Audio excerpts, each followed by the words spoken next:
இது நமது கேப்டன் தொலைக்காட்சி. செய்திகளை வழங்குவதற்காக சிதம்பரநாதன். முக்கிய செய்திகள். முதலமைச்சர் வேட்பாளராக அறிவிக்கப்பட்டுள்ள கேப்டன் விஜயகாந்திற்கு தமிழக மக்கள் ஏகோபித்த ஆதரவு. தேமுதிக சட்டமன்ற உறுப்பினர்கள், கழக நிர்வாகிகள் உள்ளிட்டோர் நேரில் வாழ்த்து.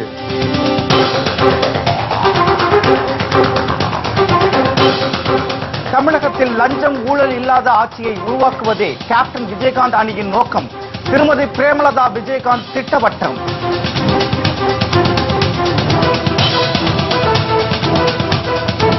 ஊழலின் ஊற்றுக்கண்ணாக திகழும் அதிமுக, திமுகவை வெளியேற்ற அனைவரும் ஒன்றிணைய திருமதி பிரேமலதா விஜயகாந்த் வேண்டுகோள். கடந்த 50 ஆண்டுகால ஆட்சியில் தமிழகம் எந்த முன்னேற்றத்தையும் அடையவில்லை எனவும் குற்றச்சாட்டு.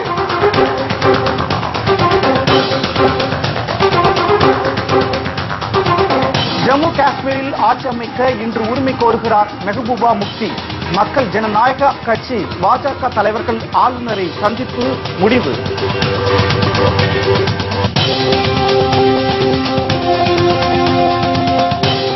தேயிலை தோட்டத்தில் பிறந்த 3 சிறுத்தை குட்டிகள். கூடலூர் அருகே தொழிலாளர்கள் பீதி.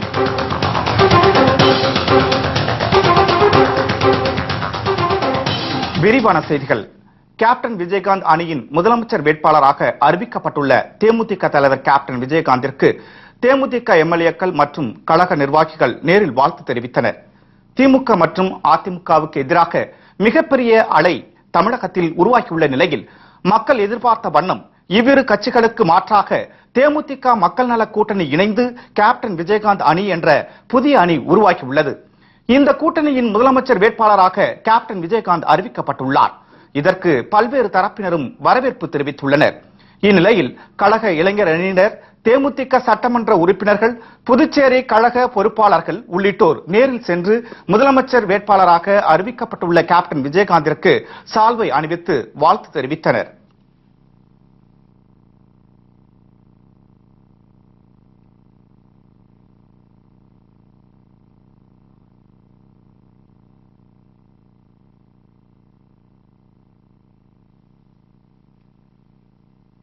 கேப்டன் விஜயகாந்தின் அதிகாரப்பூர்வ பேஸ்புக் பக்கத்திற்கு அந்த நிறுவனம் முறையான அங்கீகாரம் வழங்கியுள்ளது. கேப்டன் விஜயகாந்த் அணியின் சார்பில் தேமுதிக தலைவர் கேப்டன் விஜயகாந்த் முதலமைச்சர் வேட்பாளராக அதிகாரப்பூர்வமாக அறிவிக்கப்பட்டுள்ளார். இதனையடுத்து உலகம் முழுவதும் உள்ளவர்களின் பார்வை கேப்டனின் பக்கம் திரும்பியுள்ளது. இதனால் இணையத்தில் கேப்டன் விஜயகாந்த் குறித்து விவரங்களை இளைஞர்களும், மாணவர்களும், பொதுமக்களும் தேடி வருகின்றனர். நாள்தோறும் அரசியல் நிகழ்வுகள் மற்றும் சமூக நிகழ்வுகள் குறித்தும் தமது பேஸ்புக் பக்கத்தில் பதிவேற்றி வருகிறார். இதனால் அவரது பேஸ்புக் பக்கத்திற்கு ஏராளமானோர் வருகை புரிந்து ஆதரவு அளித்து வருகின்றனர். இந்நிலையில் கேப்டனின் பேஸ்புக் பக்கத்திற்கு அந்த நிறுவனம் அங்கீகாரம் வழங்கியுள்ளது.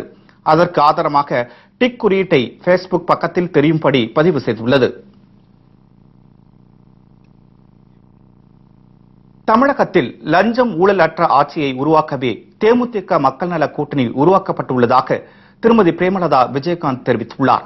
மேலும் ஊழலின் ஊற்றுக்கண்ணான அதிமுக, திமுகவை தமிழகத்தில் இருந்து வெளியேற்ற அனைவரும் ஒன்றிணைய வேண்டும் என்றும் அவர் கேட்டுக் கொண்டுள்ளார்.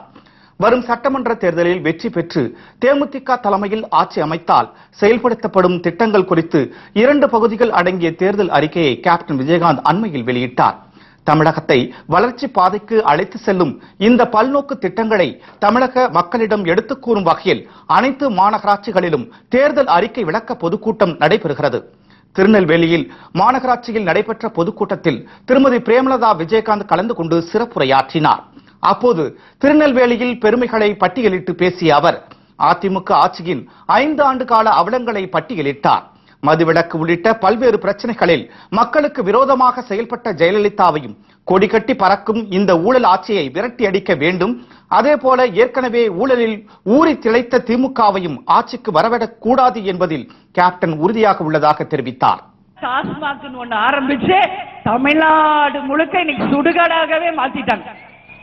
அந்த டாஸ்மாக் என்ற அரக்கனை உடனடியாக தமிழ்நாட்டை விட்டு அகற்றணும். நான் எல்லா மீட்டிங்ல சொன்னது சொல்றேன்.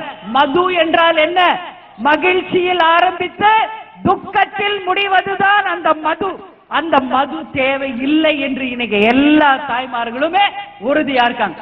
யாராவது ஒருத்தர் இது வரைக்கும் இந்த 5 வருஷத்துல எவ்வளவு தரப்பட்ட மக்கள் ஆர்ப்பாட்டம் போராட்டம் செஞ்சு கஷ்டப்பட்டாங்களே, யாராவது ஒருத்தரை கூப்பிட்டு ஜெயலலிதா பார்த்திருப்பாங்களா, பேசி இருப்பாங்களா? ஆனா இப்ப பாருங்க, போயஸ் கார்டன்ல தினந்தோறும் நேர்காணலாம். இப்ப மட்டும் இதுக்கு மட்டும் உங்களுக்கு ஸ்ட்ரென்த் இருக்கா? உட்காந்துக்கிட்டு டெய்லி நேர்காணல் சொல்லி இருக்கிறவங்க, கட்சியில இருந்தவங்க போனவங்க எல்லாம் நீங்களா வம்பா கூப்பிட்டு பாத்துக்கிட்டு இருக்கிறீங்களே. உங்க மனசுல அப்ப என்ன இருக்கு? தேவை ஓட்டும், அந்த ஓட்டு மூலமா ஜெயிச்சு முதலமைச்சராகி பல கோடி மறுபடியும் சம்பாதிக்கணும். இங்க யாருக்கிட்டையாவது நல்ல பணப்புழக்கம் இருக்கா? நல்ல மணி டிரான்சாக்சன் இருக்கா நம்ம மக்கள் கிட்ட? பணப்புழக்கம்னால என்னன்னு தெரியாத அளவு இன்னைக்கு வறுமை. எங்க பார்த்தாலும் வட்டி வாங்கி வட்டி கட்ட முடியாம நிலைமை இருக்கு. ஆனா ஒட்டுமொத்த காசு எங்க இருக்கு தெரியுமா? ஜெயலலிதாவில இருந்து கிளைக்கழக செயலாளர் வரைக்கும் ஆட்சியில இருந்தவங்க கிட்டையும், ஏற்கனவே ஆட்சி செய்து 2G லஞ்ச ஊழல் எல்லா ஊழல் செஞ்ச திமுக கிட்டையும் தான் இருக்கு. இதுவரை ஆட்சி செய்த திமுக அதிமுகவை ஊழல் கட்சிகளை தமிழகத்தை விட்டு விரட்டி அடிப்போம். தேமுதிகவின் அரசியல் வளர்ச்சிக்கு தொண்டர்களில் அயராத உழைப்பே காரணம் என பெருமிதம் தெரிவித்தார். இதன் விளைவுதான் கடந்த 4 மாதங்களாக தேமுதிகவை நோக்கி வந்ததாக தெரிவித்தார். ஊழலின் ஊற்றுக்கண்ணாக திகழும் திமுக அதிமுக கட்சிகளை கேப்டன் விஜயகாந்த் அணி தமிழகத்தில் இருந்து அகற்றும் என உறுதிபட தெரிவித்தார். 2006 முதல் தேர்தலேயே யார் கூட்டணி இல்லாமல் தனியாக களம் கண்டு இதுவரை தமிழக சரித்திரத்திலேயே இடம் பிடிக்காத 8.33% பெற்று ஒரு மாபெரும் சரித்திரத்தை படைத்தது என்பது உங்க எல்லாருக்கும் தெரியும். அதே போல 2009 தனியாக களம் கண்டு 10.3% வாங்கிய பெருமையும் தேமுதிக உண்டு. கேப்டனுக்கு அத்தனை கட்சிகளும் அழைப்பு விடுத்தது. நான் எல்லா இடத்துலயும் சொல்றது, all roads lead to Rome அப்படிங்கிற மாதிரி கடந்த 4 மாதங்களாக தேசிய முற்போக்கு திராவிட கழகத்தையும் தலைமை கழகத்தையும் நோக்கி வராத கட்சிகளே இல்லை, அழைக்காத கட்சிகளே இல்லை என்ற நிலையை உருவாக்கியவர்கள், இந்த வெற்றியை மாற்றியவர்கள் யார்? எங்கள் உயிரினும் மேலான எங்கள் அன்பு தொண்டர்களாகிய தேசிய முற்போக்கு திராவிட கழகத்தினருடைய உழைப்பு தான் இன்னைக்கு தேமுதிகவை இந்தியாவை திரும்பி பார்க்க வைத்திருக்கிறது என்றால் என் வார்த்தை மிக இல்லை. இன்னைக்கு அத்தனை கட்சிகளும் கூப்பிட்டு போது கூட கேப்டன் உறுதியான முடிவை எடுத்தார். குழப்பத்தில் இருக்காரு, என்ன முடிவு எடுக்கிறதுன்னு தெரியாம இருக்காரு என்று எழுதப்பட்டது ஊடகங்கள் தான். கேப்டன் என்னைக்குமே தெளிவாக தான் இருக்கிறார். ஏத சொல்றேன்னா, நம்ம மாநாடோட பேர் என்ன?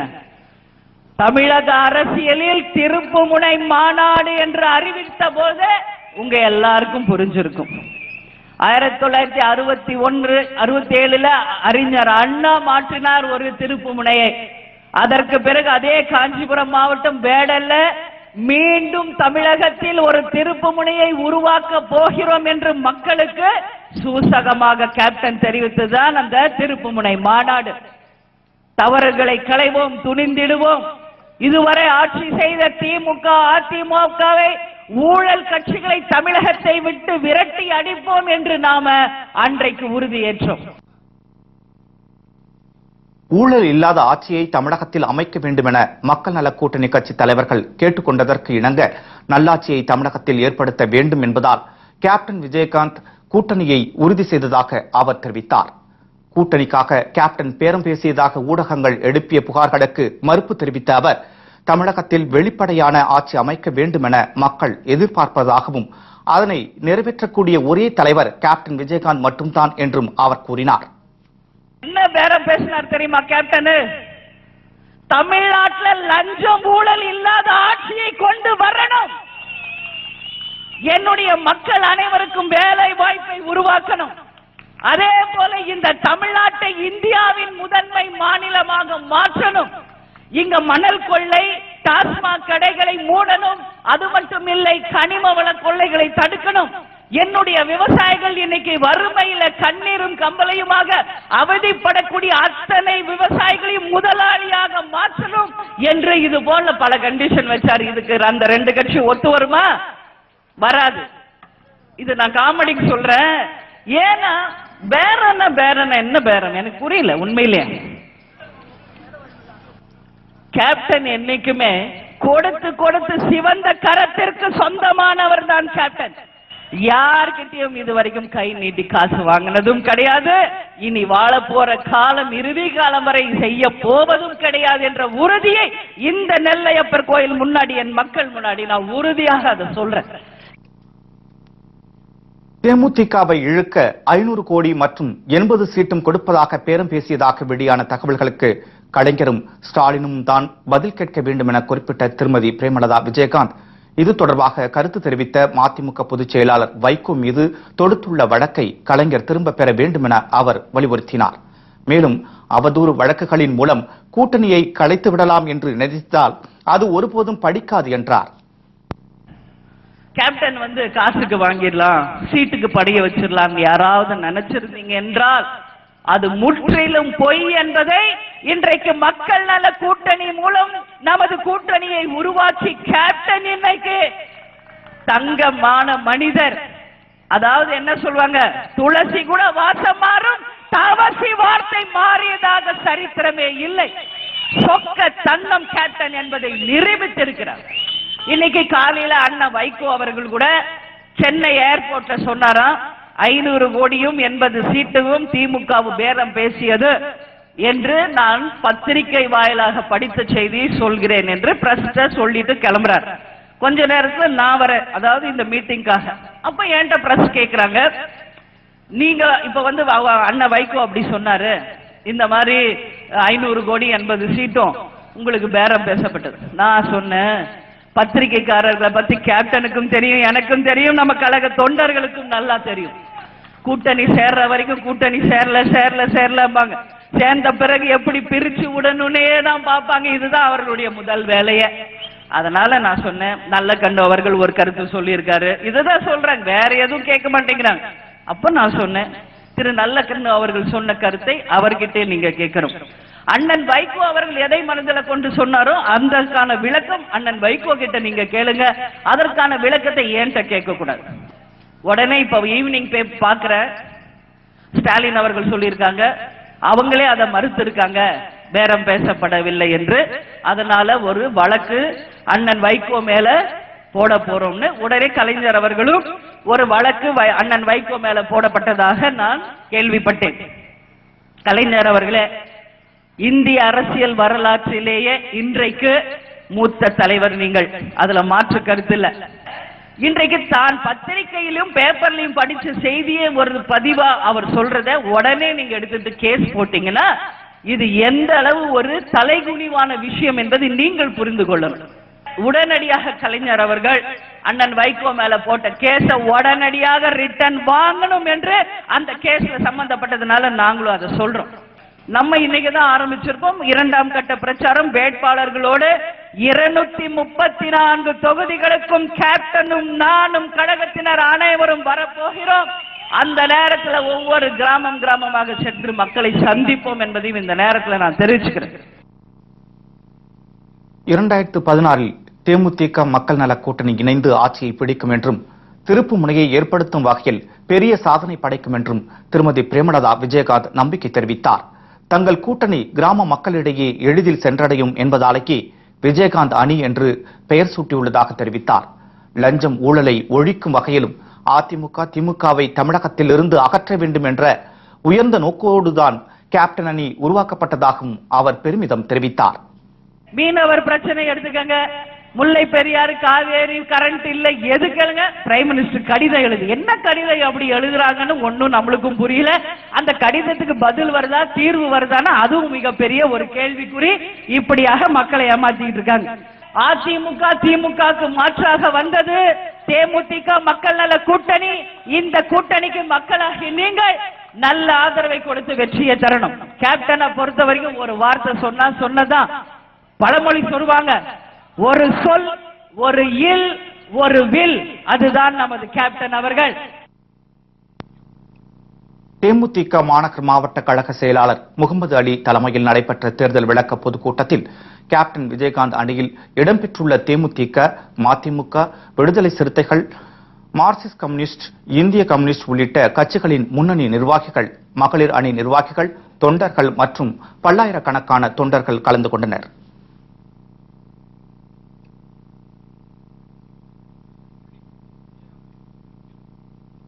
தமிழகத்தில் தேமுதிக ஆட்சிக்கு வந்தால் செயல்படுத்தப்பட்ட வளர்ச்சி திட்டங்கள் மற்றும் இளைஞர்களுக்கு வேலைவாய்ப்பு ஏற்படுத்தி கொடுப்பது உட்பட தேர்தல் அறிக்கையில் அறிவிக்கப்பட்ட திட்டங்களை நெல்லையில் நடைபெற்ற பொதுக்கூட்டத்தில் திருமதி பிரேமலதா விஜயகாந்த் விளக்கினார். மேலும் தேர்தல் அறிக்கை விளக்க பொதுக்கூட்டம், இவங்கள 2 பேரையும் திட்டி மக்களும் சோர்ந்துட்டாங்க, நம்மளும் சோர்ந்து போயிட்டோம். போதும் அவங்கள திட்டினது. இனி நம்ம வந்தால் தமிழ்நாட்டுக்கு நாம என்ன செய்ய போறோம், இந்த தமிழகத்தை எப்படி முன்னேற்ற போகிறோம், இங்க இருக்கிற ஒவ்வொரு மக்களினுடைய வாழ்க்கையிலும் எப்படி ஒளியேற்ற போகிறோம் என்பதை பெரிய பெரிய வல்லுநர்களை வச்சு தெளிவாக சிந்தித்து உருவாக்கப்பட்ட தேர்தல் அறிக்கையினுடைய விளக்கத்தை ஷார்ட்டா உங்களுக்கு சொல்ற. கேப்டன் டிவில நீங்க பார்த்திருப்பீங்க. இருந்தாலும் என்னுடைய வாயிலாக நீங்க கேட்கும்போது உங்களுக்கு ஈஸியா புரியும். எஸ்பெஷலி நம்ம இன்னைக்கு வேலை வாய்ப்புக்கு மிக மிக முக்கியத்துவம் கொடுக்கிறோம். அந்த வகையில இங்க வேலை வாய்ப்புக்கு முதல் படியாக அரசுக்கு சொந்தமான நிறுவனங்கள், அதாவது ஷேர்ஸ் அப்படின்னு சொல்லுவாங்க, பங்குகள். அந்த பங்குகள்ல இதுவரைக்கும் அரசுல சொந்தமானவங்க பணியாற்றவங்களுக்கு ஷேர்ஸ்ல இல்லாம இருந்தாங்க. ஆனால் கேப்டனுடைய ஆட்சி வரும் பொழுது அரசு நிறுவனங்களை பணிபுரிந்து கொண்டிருப்பவங்களுக்கும் பணி ஓய்வு பெற்றவர்களுக்கும் பணி ஓய்வு பெற்று இறந்த பிறகும் அவங்க குடும்பங்கள் பெனிஃபிட் ஆகிற மாதிரி குறைஞ்சபட்சம் 3 லட்சம் ரூபாய்க்கு அந்த பங்குகள் உங்கள் குடும்பத்திற்கு வந்து சேரும் என்பதை இந்த நேரத்தில் நான் உறுதியாக சொல்கிறேன். இங்க நான் சொல்ற ஒவ்வொரு வாக்குறுதியும் பல நாள் சிந்திச்சு தெளிவாக போடப்பட்டது. நிச்சயமா இவங்களால முடியுமா என்ற டவுட் யாருக்கும் வேணாம். என்ன செய்ய போறோமோ அதை தான் சொல்வோம், சொன்னதை நிச்சயம் செய்வோம். அதுதான் தேசிய முற்போக்கு திராவிட கழகம் என்பதை கேப்டனுக்கு ஆட்சி நீங்க கொடுத்தவுடன் இங்க சொல்லப்பட்ட அத்தனை வாக்குறுதிகளும் ஒன்னொன்னா நடக்கும் போது நீங்கள் புரிஞ்சுக்கலாம். அதனால நிச்சயமாக அந்த பங்குகள் ஒவ்வொரு குடும்பத்திற்கும் வந்து சேரும். அதே போல இன்னைக்கு இளைஞர்கள், எத்தனை மாணவர்கள் இளைஞர்கள் படிச்சுட்டு வேலை வாய்ப்பு இல்லாம எந்த அளவு இன்னைக்கு அவங்க வறுமையின் பிடியில சிக்கி இருக்கிறார்கள் என்று எனக்கும் கேப்டனுக்கும் எல்லாருக்கும் தெரியும். அதனாலதான் உடனடியாக படித்த இளைஞர்களுக்கு வேலை வாய்ப்பை உருவாக்கணும்னு சொல்லி டிசிஎஸ், விப்ரோ, சத்யம், மகேந்திரா இண்டஸ்ட்ரி போன்ற பெரிய பெரிய நிறுவனங்களோட நாம அவங்க உதவியோட நிச்சயமாக அரசும் சேர்ந்து நல்லபடியாக ஒரு டைஅப், அதாவது ஜாயிண்ட் வெஞ்சர் சொல்வாங்க, டைஅப் பண்ணி படிச்சு முடிச்சோன்னு அந்த பெரிய நிறுவனங்களுக்கு உடனடியாக அவர்களுக்கு வேலை வாய்ப்பை இந்த அரசாங்கம் உறுதியாக ஏற்படுத்தி கொடுக்கும் என்ற உத்தரவாதத்தை இப்ப உங்க எல்லாரும் முன்னாடியுமே நான் சொல்றேன். ஏன்னா இன்னைக்கு நம்மளும் Andal Azhagar engineering college run பண்ணிட்டு இருக்கோம். இன்னைக்கு படிச்சு முடிச்ச என்ஜினியரிங் ஸ்டூடெண்ட்ஸ்க்கு வேலை வாய்ப்பு இல்லாமல் அத்தனை மாணவர்களும் கஷ்டப்படக்கூடிய நிலைமை நாங்களும் கண்கூடா பாக்குறோம். இன்னைக்கு அவங்க செலவு பண்ணி படிக்கிற அந்த ஃபீஸ் கூட அவங்களால ரிட்டர்ன் எடுக்க முடியல. பேங்க் லோன் வாங்கி தான் அவங்க படிக்கிறாங்க. அந்த லோனை கூட திருப்பி அடைக்க முடியல, வேலை வாய்ப்பு இல்லாமல் இன்னைக்கு வறுமையின் பிடியில சிக்கி இன்னைக்கு ரொம்ப கஷ்டத்துல இருக்கிறாங்க. அதனாலதான் கேப்டன் இது போன்ற பெரிய நிறுவனங்களை தேர்ந்தெடுத்து படித்த மாணவர்களுக்கு உடனடியாக வேலை வாய்ப்பை உருவாக்கி தருவோம் என்ற உறுதியை இந்த நேரத்தில் சொல்ற. இப்ப இங்க கோயில் இருக்கு, இங்க அர்ச்சகர்கள் இருக்காங்க, அவர்களுக்கு வருமானம் பெருசா இருக்காது, தட்டுல போடுறது ஏதோ அந்த மாதிரிதான். அதுக்குதான் கேப்டன் அவர்களுடைய நிலையையும் உணர்ந்து மாத ஊதியம் அரசாங்கமே கோவில் அர்ச்சகர்களுக்கு வழங்கப்படும் என்கின்ற வாக்குறுதியும் கொடுக்கப்பட்டிருக்கு. அது மட்டும் இல்லாம 200 நூல்கள் வரை தேசியமயமாக்கப்பட்டு அந்த நூல்களை எழுதிய ஆசிரியர்களுக்கு சன்மானம் வழங்கி அவர்களுடைய வாழ்க்கை நல்ல விதமாக இருக்க நிச்சயமாக நம்ம ஹெல்ப் பண்ணுவோம். அதன் மூலமாக 25,000 ரூபாய் முதல் 10 லட்சம் வரை மானியம் வழங்கப்படும் அந்த புக்ஸ் எழுதின டீச்சர்ஸ்க்கு அப்படிங்கறதையும் நான் சொல்றேன். அதே மாதிரி இன்னைக்கு தமிழ்நாட்டிலேயே மிகப்பெரிய ஃபெஸ்டிவல் அப்படின்னு எடுத்துக்கிட்டோம்னா பொங்கல். பொங்கலை கொண்டாடாதவங்க இல்ல. அதுல ஜாதி, மதம், இனம், மொழி எதுவும் கிடையாது, ஒட்டுமொத்த மக்களால கொண்டாடப்படுகிறது. அதனால அந்த பொங்கல் திருநாளை 1 வார காலம் தமிழ்நாடு முழுக்க ஃபெஸ்டிவல் வீக் அப்படின்னு சொல்லி செலிப்ரேட் பண்ணி நமது கிராமிய கலைகள், விளையாட்டு, உணவு திருவிழா, எல்லா விதமான ஃபங்க்ஷன்ஸும் அந்த ஒரு வார காலம் தமிழ்நாடே திருவிழா கோலமாக செய்து எல்லா மக்களும் சந்தோஷப்படக்கூடிய அளவு நிச்சயமாக செய்வோம் என்ற உறுதியை இந்த நேரத்தில் உங்க முன்னாடி வைக்கிற. தமிழக மக்கள் ரொம்ப நாளா வெயிட் பண்ணிக்கிட்டு இருக்கிறது ஜல்லிக்கட்டு எங்களுக்கு வேண்டும், திருவிழா ஜல்லிக்கட்டை நாங்க மீண்டும் பொங்கல் திருவிழால பார்க்கணும் என்று பல ஆண்டுகளாக நீங்க கேட்டுக்கிட்டு இருக்கீங்க. உறுதியாக கேப்டன் தலைமையில் ஆட்சி அமைந்தவுடன் நிச்சயமாக பொங்கல் திருவிழா போது ஜல்லிக்கட்டையும் மீண்டும் தமிழகத்துக்கு கொண்டு வந்து ஒட்டுமொத்த தமிழ்நாடுமே ஜல்லிக்கட்டு திருவிழாவை நடத்துவதற்கு ஒரு உறுதியான நடவடிக்கைகளை எடுப்போம் என்பதை இந்த நேரத்தில் உங்க முன்னாடி சொல்றேன். இன்னைக்கு 100 கோடிக்கு மேல இந்தியால மக்கள் இருக்காங்க. ஆனா விளையாட்டுல பார்த்தா ரொம்ப பின்தங்கி இருக்கும். அதனால விளையாட்டுத்துறையை மேம்படுத்த ஆண் பெண் போன்ற அனைவருக்குமே விளையாட்டுல ஊக்கப்படுத்தி அவர்களுக்கு வேலை வாய்ப்பையும் தருவோம். பேரிடர் இப்ப கூட நம்ம எவ்வளவு பெரிய மழை வெள்ளத்துல பாதிச்சிருக்கோம். அதுல நம்ம திருநெல்வேலி தூத்துக்குடி மாவட்டமும் விதிவிலக்கு இல்லை அப்படின்னு சொல்லி அந்த மழை வெள்ளம் ஒட்டுமொத்த மக்களையுமே இன்னைக்கு பயமுறுத்தி இருக்கு. அந்த போன்ற பேரிடர் காலத்துல உடனடியாக வந்து மக்களாக இருந்து அவர்கள் பிரச்சனையை கையில எடுப்பதற்காக பேரிடர் மேலாண்மை கவர்மெண்ட் மூலமாக உடனடியாக அமைக்கப்பட்டு ஓய்வு பெற்ற போலீஸ் அதிகாரிகள், ராணுவ அதிகாரிகள் துணை கொண்டு தன்னார்வ தொண்டர் நிறுவனங்களோட துணையோட அந்த மேலாண்மை அமைக்கப்பட்டு அது பூமி, அதாவது எர்த்குவேக்கா இருக்கலாம், ஃப்ளட்டா இருக்கலாம், சுனாமியா இருக்கலாம், எந்த பேரிடராக இருந்தாலும் உடனடியாக அரசாங்கத்தால அந்த அமைக்கப்படும் மேலாண்மை மக்களை தொடர்பு கொண்டு எல்லா பிரச்சனைகளிலிருந்து உங்களை உடனடியாக மீட்டெடுப்போம் என்பதை சொல்றேன். அதே போல இன்னைக்கு பாத்தீங்கன்னா ஆற்று மணல் கொள்ளைக்கு ஒரு அளவே இல்லாம போயிருச்சு. வெள்ளையர்களே வெளியேறி என்று சுதந்திரத்துல நம்ம தலைவர்கள் போராடி வெள்ளையரை அகற்றினாங்க. ஆனா நம்ம எல்லாம் சேர்ந்து ஒரு உறுதியை ஏற்போம். கொள்ளையர்களே எங்கள் தமிழ்நாட்டை விட்டு தயவு செய்து செல்லுங்கள். மணல் கொள்ளை, கனிம வள கொள்ளை, கிரானைட் கொள்ளை, அதுபோல இன்னைக்கு ஃபாரஸ்ட்ல இருக்கிற அத்தனை செம்மரக்கட்ட கொள்ளை என்று எல்லா கொள்ளைகளும் செஞ்சு இன்னைக்கு மக்கள் கிட்ட யார்ட்டையும் பணம் புழக்கம் கிடையாது. பணப்புழக்கம் இருப்பது ஃபுல்லா நீங்க பாத்தீங்கன்னா அதிமுக முதலமைச்சர்ல இருந்து கிளை கழக தொண்டர் வரைக்கும் அத்தனை பேர்கிட்ட தான் பணப்புழக்கம் இருக்கு. இந்த நிலையை நாம நிச்சயமாக மாற்றி அந்த மணல் கொள்ளையை உடனடியாக தடுத்து, ஜெயலலிதா கூட ஆட்சிக்கு வரும்போது சொன்னாங்க இரும்பு கரம் கொண்டு மணல் கொள்ளையை தடுப்பேன்னு. ஆனா இன்னைக்கு மிகப்பெரிய வருமானமே அதிமுக அந்த மணல்ல தான் இன்னைக்கு வந்துகிட்டு இருக்கு. அதுல இன்னைக்கு நீங்க எல்லா புக்ஸ்லயும் பாத்துட்டு இருக்கீங்க. ஆனா அது போல கிடையாது.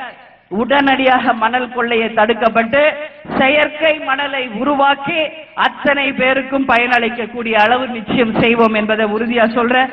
அதே மாதிரி ப்ராவிடன்ட் ஃபண்ட் அப்படின்னு சொல்லுவாங்க, சேம நல நிதி, தமிழ் இங்கிலீஷ் ரெண்டுலயும் நான் சொல்றேன். இன்னைக்கு அந்த ப்ராவிடன்ட் ஃபண்ட் அப்படின்றது என்னன்னு ஒரு ஷார்ட்டா உங்களுக்கு சொல்றேன். என்ன நிறைய கோரிக்கை இருக்கு, விஷயங்கள் டைம் இல்ல, அதனால நீங்க புரிஞ்சுக்கணும். இன்னைக்கு நீங்க உங்க தரப்புல இருந்து இப்ப மாசம் நீங்க சம்பாதிக்கிறத ஒரு 60 ரூபாய் நீங்க போட்டா போதும். கவர்மெண்ட் உங்களுக்கு ஒரு 300 ரூபாய் போடும். சென்ட்ரல் கவர்மெண்டோட காசு மொத்தம் ஒரு 600 rupees ப்ராவிடன்ட் ஃபண்ட்ல உங்க அமௌண்ட்ல இருக்கும். நீங்க ரிட்டையர்ட் ஆகி போகும்போது அந்த அமௌண்ட் வந்து ஒரு பெரிய தொகையாக உங்க குடும்பங்களுக்கு வரும். இல்ல இடைப்பட்ட காலத்துல உங்களுக்கு ஏதாவது ஒரு தேவை இருக்கு அப்படின்னு சொன்னாலும் நீங்க அதை கேன்சல் பண்ணி ஒரு பொண்ணுக்கு கல்யாணம், பையனுக்கு கல்யாணம், வீடு கட்டணும் அப்படி சொன்னா எடுத்துக்கலாம். அந்த மாதிரி இன்னைக்கு பணியாற்றக்கூடிய அனைவருக்குமே அந்த ப்ராவிடன்ட் ஃபண்ட் கிடைக்கிறதுக்கு நிச்சயமாக நமது அரசு உதவி செய்யும் அப்படின்றத இந்த நேரத்தில் சொல்றேன்.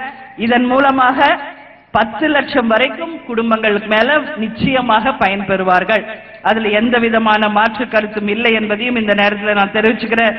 அதே மாதிரி சின்ன சின்ன ஹார்பர், துறைமுகங்கள் உருவாக்கி அதன் மூலமாக நிச்சயமாக தொழில் முன்னேற்றம், வருமானத்தையும் நாங்கள் உருவாக்குவோம். மும்பைக்கு நாயுடன் செல்ல அனுமதி மறுப்பு. விமான நிலையத்தில் பெண் தர்ணா போராட்டத்தில் ஈடுபட்டதால் பரபரப்பு. மற்றும் பல செய்திகள் விளம்பர இடைவெளிக்கு பிறகு. கடந்த 6 மாதம் ஜம்மு காஷ்மீரில் மக்கள் ஜனநாயக கட்சி பாஜக கூட்டணி ஆட்சி அமைக்க உரிமை கோருவது தொடர்பாக அக்கட்சியை சேர்ந்த தலைவர்கள் அம்மாநில ஆளுநரை இன்று சந்தித்து பேச உள்ளதாக தகவல்கள் தெரிவிக்கின்றன. ஜம்மு காஷ்மீர் மாநில முதலமைச்சராக இருந்த மக்கள் ஜனநாயக கட்சி தலைவர் முப்தி முகமது சயீத் மரணமடைந்த பின்னர் அவரது மகன் மெஹபூபா முப்தி முதலமைச்சராக பொறுப்பேற்பார் என்று எதிர்பார்க்கப்பட்டது. ஆனால் மக்கள் ஜனநாயக கட்சி பாஜக கூட்டணியில் ஒருமித்த கருத்து ஏற்படாததால் புதிய ஆட்சி அமைப்பதில் கடந்த 3 மாதங்களாக தேக்க நிலை நீடித்து வந்தது. இந்நிலையில் சட்டமன்ற கட்சி தலைவராக மெஹபூபா முப்தியும் பாஜக சட்டமன்ற கட்சி தலைவராக முன்னாள் துணை முதலமைச்சர் நிர்மல் சிங்கும் தேர்வு செய்யப்பட்டனர். இதனையடுத்து இரு கட்சிகளும் கூட்டணி ஆட்சி அமைக்க முடிவு செய்தனர். இந்நிலையில் ஆட்சி அமைக்க உரிமை கோர அம்மாநில ஆளுநரை மக்கள் ஜனநாயக கட்சி பாஜக தலைவர்கள் இன்று சந்தித்து பேச உள்ளதாக கூறப்படுகிறது.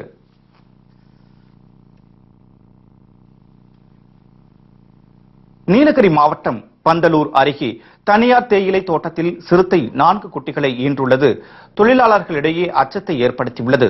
அப்பகுதியில் தேயிலை பறிக்க சென்ற தொழிலாளர்கள் பிதற்காடு வனத்துறைக்கு இந்த தகவலை தெரிவித்தனர். இதையடுத்து விரைந்து வந்த வனத்துறையினர் சம்பவ இடத்திற்கு சென்று பார்வையிட்டனர். குட்டிகள் கண் திறக்காத நிலையில் இருப்பதாகவும் அருகில் உள்ள தேயிலை தோட்டத்தில் சிறுத்தை உரிமைய நிலையில் இருப்பதாகவும் வனத்துறையினர் தெரிவித்தனர். அதனால் இப்பகுதியில் தேயிலை தோட்டத்தில் பணி செய்யும் தொழிலாளர்களை வேறு இடங்களுக்கு செல்ல அறிவுறுத்தப்பட்டுள்ளனர்.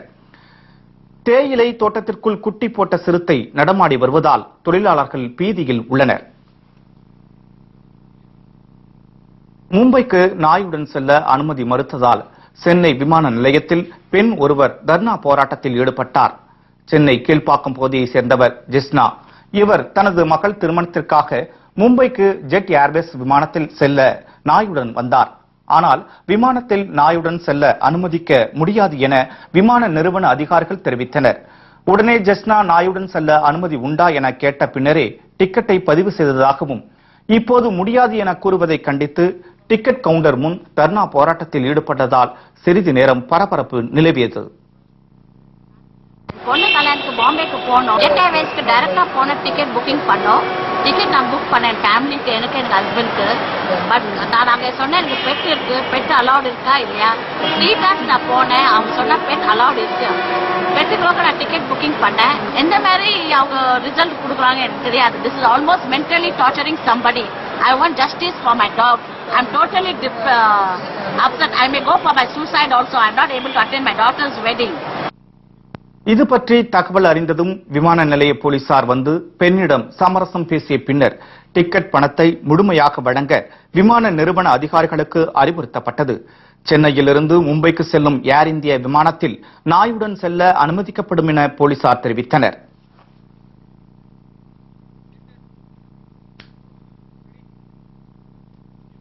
இத்துடன் இந்த செய்தி தொகுப்பு நிறைவு பெறுகின்றன. உண்மை செய்திகளை உள்ளது உள்ளபடி உடனுக்குடன் தெரிந்து கொள்ள நமது கேப்டன் தொலைக்காட்சியை தொடர்ந்து பாருங்கள். வணக்கம்.